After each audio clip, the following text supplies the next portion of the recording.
നമസ്കാരം, ഇൻസ്കൂപ്പിൻ്റെ മറ്റൊരു വീഡിയോയിലോട്ട് നിങ്ങൾക്ക് സ്വാഗതം. നമ്മളെല്ലാം ധാരാളം ഇലക്ട്രോണിക് പ്രോഡക്റ്റുകളും മൊബൈൽ ഫോണുകളുമെല്ലാം ഓൺലൈനിൽ നിന്ന് വാങ്ങുന്നു. ഉദാഹരണത്തിന് നമ്മൾ ആമസോണിൽ നിന്നും ഫ്ലിപ്കാർട്ടിൽ നിന്നും ഇത്തരം പ്രോഡക്റ്റുകൾ ഓൺലൈൻ വഴി വാങ്ങുമ്പോൾ നമുക്ക് ധാരാളം ഡീലുകളും നല്ല വിലക്കുറവും ലഭിക്കുന്നു. അപ്പോൾ നമ്മൾ ഓൺലൈനിൽ നിന്ന് വാങ്ങുന്ന പ്രോഡക്റ്റുകൾക്ക് നമുക്ക് ലഭിക്കുന്ന ഡീലും നല്ല വിലക്കുറവും എങ്ങനെയാണ് ഇത്ര നല്ല ഡീലും വിലക്കുറവും നമുക്ക് ലഭ്യമാക്കുന്നത്? എങ്ങനെയാണ് ഈ പ്രോഡക്റ്റിൻ്റെ പ്രൈസിങ് സ്ട്രാറ്റജി?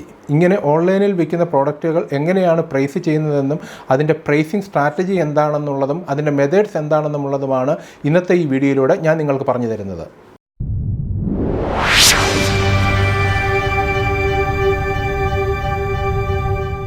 ഒരു പ്രോഡക്റ്റ് വിൽക്കുമ്പോൾ അതിന് വില നിശ്ചയിക്കാനുള്ള മുഴുവൻ സ്വാതന്ത്ര്യവും അതിൻ്റെ സെല്ലേഴ്സിനുണ്ട്. ഒരു പ്രോഡക്റ്റിൻ്റെ MRPയും അതിൻ്റെ സെല്ലിംഗ് പ്രൈസും നിശ്ചയിക്കാനുള്ള മുഴുവൻ സ്വാതന്ത്ര്യവും അതിൻ്റെ സെല്ലേഴ്സിനുണ്ട്. ഇങ്ങനെ സെല്ലേഴ്സ് തന്നെ MRPയും സെല്ലിംഗ് പ്രൈസും നിശ്ചയിക്കുമ്പോൾ എങ്ങനെ നമുക്ക് നല്ല ഡീലിലും നല്ല വിലക്കുറവിലും പ്രോഡക്റ്റുകൾ ലഭിക്കുന്നു എന്ന് നമുക്ക് പരിശോധിക്കാം. ഒരു പ്രോഡക്റ്റിൻ്റെ വിലക്കുറവ് എന്ന് പറയുന്നത് ആ പ്രദേശത്തെ ബേസ് ചെയ്തിരിക്കും. ഉദാഹരണത്തിന്, ഒരു സെല്ലർ കേരളത്തിൽ നിന്ന് ബനാന ചിപ്സ് വിൽക്കുന്നു എന്ന് വിചാരിക്കുക. ഇവിടെ കേരളത്തിൽ 1 കിലോ ബനാന ചിപ്സിൻ്റെ വില 300 രൂപയാണെന്ന് വെച്ച് കഴിഞ്ഞാൽ ഇത് ഓൺലൈനിൽ 600 രൂപയ്ക്കും 700 രൂപയ്ക്കുമാണ് ആ സെല്ലർ സെയിൽ ചെയ്യുന്നത്. ഇത് കേരളത്തിൽ നിന്നുള്ള ആളുകൾ കണ്ടാൽ പറയും ഇത് വലിയ അന്യായ പ്രൈസാണെന്നൊക്കെ. എന്നാൽ ഇത് വെസ്റ്റ് ബംഗാളിലോ അരുണാചൽ പ്രദേശിലോ കാശ്മീരിലോ ഒക്കെ ചെന്ന് കഴിഞ്ഞാൽ അവർക്ക് ഇത്തരം ചിപ്സ് 600 രൂപ 700 രൂപയ്ക്ക് നല്ല വിലക്കുറവിലാണ് അവർ ഓൺലൈനിൽ നിന്ന് വാങ്ങുന്നത്. കാരണം എന്തെന്ന് വെച്ചാൽ അവർക്ക് പുറത്തു നിന്നുള്ള സ്റ്റോറിൽ ഇതേ പ്രോഡക്റ്റ് വാങ്ങണമെന്നുണ്ടെങ്കിൽ 1000 രൂപ മുതൽ 1200 രൂപ വരെ കൊടുക്കേണ്ടി വരും. അപ്പോൾ ഇത്തരം പ്രോഡക്റ്റുകൾ അത്തരം സ്ഥലങ്ങളിൽ അവർക്ക് ഇത് ഓൺലൈനിൽ വിലക്കുറവാണ്. അതുപോലെ തന്നെയാണ് നമ്മൾ മുംബൈയിൽ നിന്നും ബാംഗ്ലൂരിൽ നിന്നുമെല്ലാം കേരളത്തിൽ വാങ്ങുന്ന ഇലക്ട്രോണിക്സ് പ്രോഡക്റ്റുകളും തുണിത്തരങ്ങളുമെല്ലാം നമുക്ക് ഇവിടെ വിലക്കുറവായിട്ട് തോന്നും. പക്ഷേ ഇത് വരുന്ന ഒറിജിനൽ സ്ഥലത്ത് അവിടുത്തെ ആൾക്കാർക്ക് ഇത് വില കൂടുതലായിരിക്കും. അവിടെ നിന്നും ഒരിക്കലും ഇവർ ഓൺലൈനിൽ പർച്ചേസ് ചെയ്യുകയില്ല. അപ്പോൾ ഒരു പ്രദേശത്ത് വില കുറച്ച് കിട്ടുന്ന സാധനം ഇന്ത്യയിലെ മറ്റൊരു പ്രദേശത്ത് വില കൂട്ടി വിറ്റ് കഴിഞ്ഞാൽ അവർക്ക് അത് വിലക്കുറവായിട്ട് ഓൺലൈനിൽ നിന്ന് വാങ്ങാൻ സാധിക്കുന്നു. ഇനി ഒരു പ്രോഡക്റ്റിൻ്റെ വില ഓൺലൈനിൽ ഒരു സെല്ലർ നിശ്ചയിക്കുന്നത് അതിലുള്ള മറ്റു സെല്ലേഴ്സിൻ്റെ വിലയുമായി കോമ്പറ്റീറ്റ് ചെയ്തിട്ടായിരിക്കും. ഉദാഹരണത്തിന്, നമ്മളൊരു ലോക്കൽ ഷോപ്പിൽ നിന്ന് ഒരു കൊച്ചിയിൽ നിന്ന് ഒരു TV വാങ്ങുക എന്ന് വിചാരിക്കുക. അപ്പോൾ ആ TVയുടെ വിലയെന്ന് പറയുന്നത് കൊച്ചി, എറണാകുളം ഡിസ്ട്രിക്റ്റിലുള്ള മറ്റ് അതേ സെല്ലേഴ്സിൽ നിന്നുള്ള വിലയുമായി കോമ്പറ്റീറ്റ് ചെയ്തിട്ടായിരിക്കും ആ വില വരുന്നത്. അപ്പോൾ പ്രാദേശികമായ സെല്ലേഴ്സ് അവർ കോമ്പറ്റീറ്റ് ചെയ്യുന്ന അവരുടെ ഏരിയയ്ക്ക് അടുത്തുള്ള മറ്റ് സെല്ലേഴ്സിൻ്റെ വിലയുമായിട്ടായിരിക്കും. പക്ഷേ ഓൺലൈൻ ഒരു സെല്ലർ ഒരു പ്രോഡക്റ്റ് വിൽക്കുമ്പോൾ അയാൾ കോമ്പറ്റീറ്റ് ചെയ്യുന്നത് ഇന്ത്യയിലെ മുഴുവൻ സെല്ലേഴ്സുമായിട്ടാണ്. അങ്ങനെ ഇന്ത്യയിലെ മുഴുവൻ സെല്ലേഴ്സുമായി കോമ്പറ്റീറ്റ് ചെയ്യുമ്പോൾ ആ പ്രോഡക്റ്റിന് ഒരു മികച്ച വിലയും ഒരു മികച്ച ഡീലും കൊടുക്കാൻ ആ സെല്ലർ തയ്യാറാകുന്നു. അപ്പോൾ ഒരു പ്രോഡക്റ്റിന് കൂടുതൽ സെല്ലേഴ്സ് ഉണ്ടെന്നുണ്ടെങ്കിൽ ആ പ്രോഡക്റ്റിൻ്റെ കോമ്പറ്റീഷൻ കൂടുകയും സ്വാഭാവികമായും ആ പ്രോഡക്റ്റിൻ്റെ വില കുറയുകയും ചെയ്യുന്നു. എൻ്റെ മറ്റൊരു സുഹൃത്ത് ഓൺലൈനിൽ നിന്നൊരു പ്രോഡക്റ്റ് വാങ്ങി. അദ്ദേഹം പറഞ്ഞത് അദ്ദേഹത്തിന് ആ പ്രോഡക്റ്റിന് MRPയേക്കാളും ഉയർന്ന വില ഓൺലൈനിൽ കൊടുക്കേണ്ടി വന്നു എന്നാണ്. എന്നോട് ചോദിച്ചൊരു കാര്യം, MRPയേക്കാളും കൂടിയ വിലയിൽ ഓൺലൈനിൽ പ്രോഡക്റ്റുകൾ വിൽക്കാൻ സാധിക്കുമോ? ഞാൻ മുമ്പ് പറഞ്ഞല്ലോ, ഒരു സെല്ലർ ഓൺലൈനിൽ ഒരു പ്രോഡക്റ്റ് വിൽക്കുമ്പോൾ അതിൻ്റെ MRPയും അതിൻ്റെ സെല്ലിംഗ് പ്രൈസും ഡിക്ലെയർ ചെയ്യേണ്ടത് സെല്ലറുടെ ഉത്തരവാദിത്തമാണ്. അപ്പോൾ സെല്ലർ ഡിക്ലെയർ ചെയ്യുന്ന MRPയിലും സെല്ലിംഗ് പ്രൈസിലും ഓൺലൈനിൽ സെല്ലർക്ക് വിൽക്കാൻ സാധിക്കും. അപ്പോൾ ചിലപ്പോൾ MRPയിലും കൂടുതൽ വിലയ്ക്കായിരിക്കും ഓൺലൈനിൽ ചിലപ്പം പ്രൈസ് ചെയ്യപ്പെടുന്നത്. ഞാൻ ആ പ്രോഡക്റ്റ് ഓൺലൈനിൽ പരിശോധിച്ച് കഴിഞ്ഞപ്പോൾ ആ പ്രോഡക്റ്റിന് ആ സെല്ലർ മാത്രമേ ഉള്ളൂ. ആ സെല്ലറിന് അതുകൊണ്ട് മറ്റ് യാതൊരു കോമ്പറ്റീഷനുമില്ല.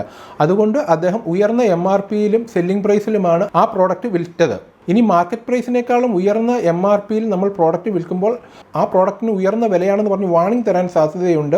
ഇത് സെല്ലറിൻ്റെ സെല്ലിംഗ് അക്കൗണ്ടിൻ്റെ പെർഫോമൻസിനെ ബാധിക്കുവാനും സാധ്യതയുണ്ട്. അപ്പോൾ ഒരു പ്രോഡക്റ്റിന് സെല്ലേഴ്സിൻ്റെ കോമ്പറ്റീഷൻ കുറവായ സമയത്ത് നമുക്ക് ഓൺലൈനിൽ കൂടുതൽ വില നൽകേണ്ടി വരും. കൂടുതൽ സെല്ലേഴ്സ് ഉള്ള സമയത്ത് നമുക്ക് ഓൺലൈനിൽ കുറഞ്ഞ വില നൽകേണ്ടി വരും. നമ്മൾ ചൈനയിൽ നിന്നും വാങ്ങുന്ന അലി എക്സ്പ്രസ്, ബങ്കുട്ട് പോലെയുള്ള സൈറ്റുകളിൽ ഇലക്ട്രോണിക് പ്രോഡക്റ്റുകൾക്ക് 100 കണക്കിന് സെല്ലേഴ്സാണ് ഉള്ളത്. അതുകൊണ്ടാണ് അത് വളരെ കുറഞ്ഞ വിലയ്ക്കും നല്ല ഡീലിലും നമുക്ക് ലഭിക്കുന്നത്. ഇനി ആമസോണിൽ ഉപയോഗിക്കുന്ന മറ്റൊരു പ്രൈസിംഗ് മെത്തേഡാണ് ഓട്ടോമാറ്റിക് പ്രൈസിംഗ് മെത്തേഡ്. ഇത് എങ്ങനെയെന്ന് വെച്ച് കഴിഞ്ഞാൽ, നമ്മൾ ഫ്ലൈറ്റിൽ യാത്ര ചെയ്യുന്നവർക്കറിയാം, ഡിമാൻഡ് കൂടുന്ന സമയത്ത് ഫ്ലൈറ്റിൻ്റെ ടിക്കറ്റ് റേറ്റ് വളരെ ഉയർന്നിരിക്കും, ഡിമാൻഡ് കുറയുന്ന സമയത്ത് ടിക്കറ്റ് റേറ്റ് വളരെ താഴ്ന്നിരിക്കും. അതുപോലെ തന്നെ ഓൺലൈനിൽ പ്രോഡക്റ്റ് ഡിമാൻഡ് കൂടുന്നതനുസരിച്ച് ഉയർന്ന വിലയും ഡിമാൻഡ് കുറയുന്നതനുസരിച്ച് കുറഞ്ഞ വിലയ്ക്കും വിൽക്കാൻ സാധിക്കുന്നു. ഈ ഒരു മെത്തേഡാണ് ഓട്ടോമാറ്റിക് പ്രൈസിംഗ് മെത്തേഡ്. ഉദാഹരണത്തിന്, ഞാൻ വിൽക്കുന്ന ഒരു പ്രോഡക്റ്റ് 250 രൂപയ്ക്ക് വിറ്റാൽ എനിക്ക് അത്യാവശ്യം നല്ല ലാഭം കിട്ടും. അതാണ് ഞാൻ ഓൺലൈനിൽ വിൽക്കാൻ വിൽക്കാനിട്ടിരിക്കുന്ന പ്രൈസ് അത് 150 രൂപയ്ക്ക് വിറ്റ് കഴിഞ്ഞാലും എനിക്ക് കുഴപ്പമില്ല, ചെറിയൊരു ലാഭം മാത്രമേ കിട്ടുകയുള്ളൂ. അപ്പോൾ ഞാൻ ഓട്ടോമാറ്റിക് പ്രൈസിംഗ് മെത്തേഡിൽ ഇങ്ങനെ ഡിക്ലെയർ ചെയ്യുന്നു, സാധാരണഗതിയിൽ ഈ പ്രോഡക്റ്റിന് 250 രൂപയാണ് വില. ഇപ്പോൾ പ്രോഡക്റ്റിന് തീരെ ഡിമാൻഡ് കുറഞ്ഞ സാഹചര്യങ്ങളിൽ ഈ പ്രോഡക്റ്റിൻ്റെ വില 150 രൂപ വരെ താഴ്ത്തി വിൽക്കാനും ഈ സെല്ലർ തയ്യാറാണ്. അപ്പോൾ ഇത് ഓട്ടോമാറ്റിക്കായിട്ട് ആ പ്രോഡക്റ്റിന് ഡിമാൻഡ് അനുസരിച്ച് ഈ വില കുറയുന്നു. ഇനി പ്രോഡക്റ്റിന് ഹൈ ഡിമാൻഡ് വരികയാണെങ്കിൽ ഞാൻ അതിൽ 450 രൂപ വരെ ഡിക്ലെയർ ചെയ്തിട്ടുണ്ട്. അപ്പോൾ ഈ പ്രോഡക്റ്റിൻ്റെ വില 450 രൂപ വരെ ഓട്ടോമാറ്റിക്കായിട്ട് ഉയർന്നുയർന്ന് പോകാനുള്ള സംവിധാനം ആ സോഫ്റ്റ്വെയറിൽ നമുക്ക് സെറ്റ് ചെയ്ത് വെക്കാം. ഈ രീതിയിലും ധാരാളം സെല്ലേഴ്സ് ആമസോണിൽ പ്രോഡക്റ്റ് വിൽക്കുന്നുണ്ട്. അപ്പോൾ ഡിമാൻഡ് കൂടുന്ന സമയത്ത് നമുക്ക് കൂടുതൽ വിലയും ഡിമാൻഡ് കുറയുന്ന സമയത്ത് കുറഞ്ഞ വിലയും ഈ പ്രോഡക്റ്റിന് ഓട്ടോമാറ്റിക്കായിട്ട് അഡ്ജസ്റ്റ് ചെയ്യപ്പെടുന്നു. ഇനി ഇലക്ട്രോണിക് പ്രോഡക്റ്റുകൾ ഓൺലൈനിൽ നിന്ന് വാങ്ങുന്നവരുടെ പ്രധാന പ്രശ്നമാണ് ഇതിൻ്റെ വാറൻറ്റി എങ്ങനെയാണെന്നുള്ളത്. ഓൺലൈനിൽ നിന്ന് ഒരു പ്രോഡക്റ്റ് വാങ്ങുമ്പോൾ അതിന് 2 തരം വാറൻറ്റിയാണ് നൽകുന്നത്. ഒന്ന് മാനുഫാക്ചർ വാറൻറ്റി, 2 സെല്ലേഴ്സ് വാറൻറ്റി.